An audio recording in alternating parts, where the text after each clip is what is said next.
And joining us now, Islander legend, Hall of Famer, four-time Stanley Cup champion, the one and only Clark Gillies. And Clark, when we think about the Islanders at Nassau Coliseum, for me, I go back to May 24th, 1980. When you think about that day, the first Stanley Cup for the Islanders, what's the immediate thing that goes through your mind?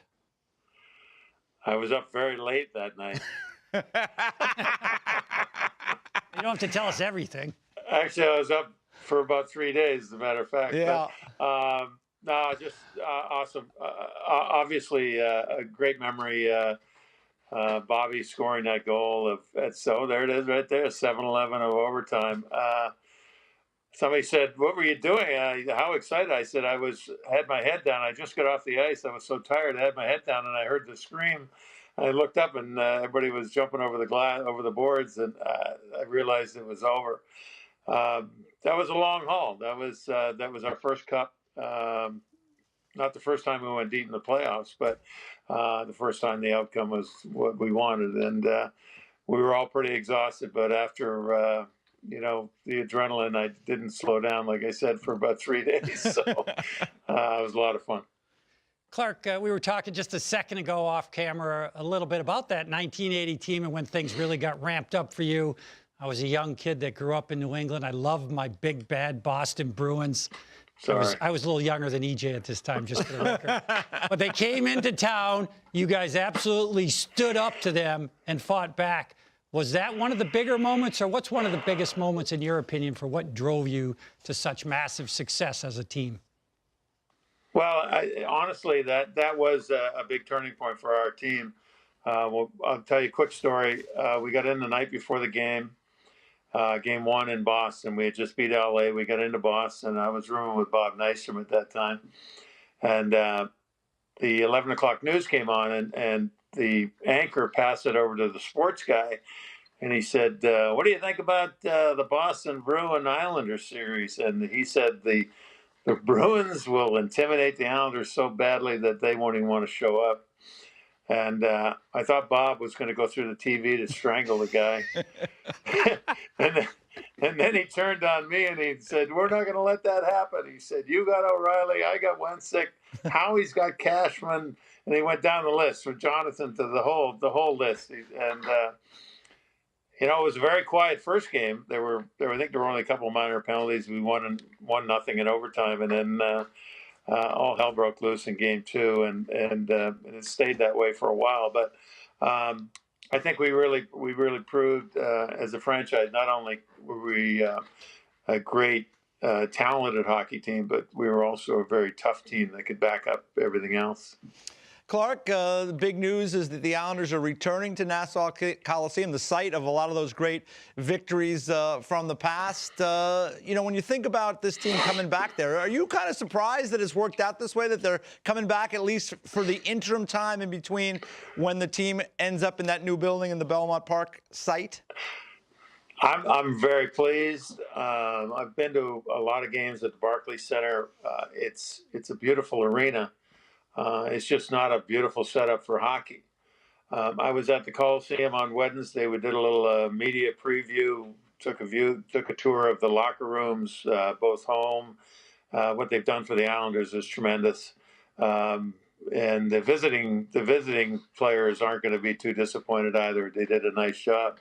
I never really got a chance to sit in the stands that much to watch our games, but the sightlines at the new Coliseum and the big seats and the way they've got the whole place, they talk about, people make a joke, it's like putting lipstick on a pig, but I'll tell you what, the old pig looks pretty good. And everybody that goes to the Coliseum for these games, I think at the end of the day, I think you probably have most of the Islander fans going, "Why don't we have all 41 games here?"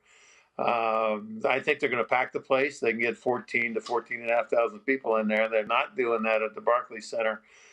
So I think it makes sense. That's up to Gary Bettman, but I would love to see him back here full time for the next 3 seasons. It'll be interesting to see if these guys do well in the 21 games or 20 games they're playing at the Coliseum, and they actually make the playoffs. Where do we play the playoff games? Would make sense to me to play them at the Coliseum. but that's not up to me, of course. But I think it would be so exciting. And what are you most excited about in the new building? Is it that, obviously, having played on the visiting team a number of times there, was never overly impressed with the locker room setup for us.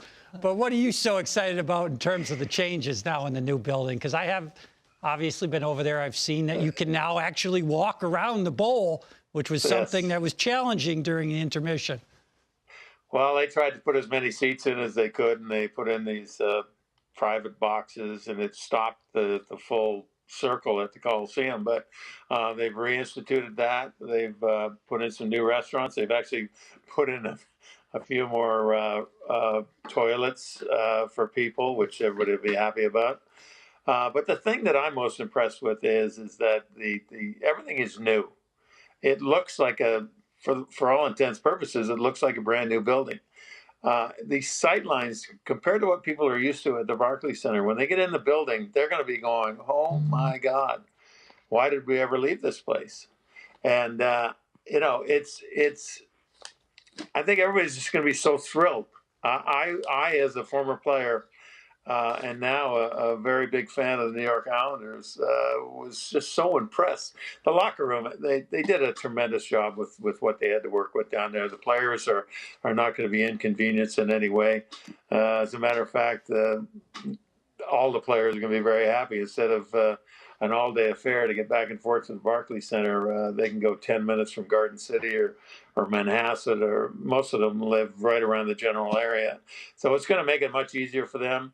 The fans are going to have a much easier time, and when they're in the building, they're going to be treated to very raucous, very loud, excited group of fans. And I know from a player standpoint, when the building's full and it's rocking, it adds a little extra adrenaline, and I think the players are going to feed off it very nicely. Clark, this day and age, there are so many of these new buildings. All the buildings kind of look alike in so many ways now. The Coliseum will be a little bit different than that. It's kind of a throwback. But when you played, what was the one or two places that you loved to go as a visiting player?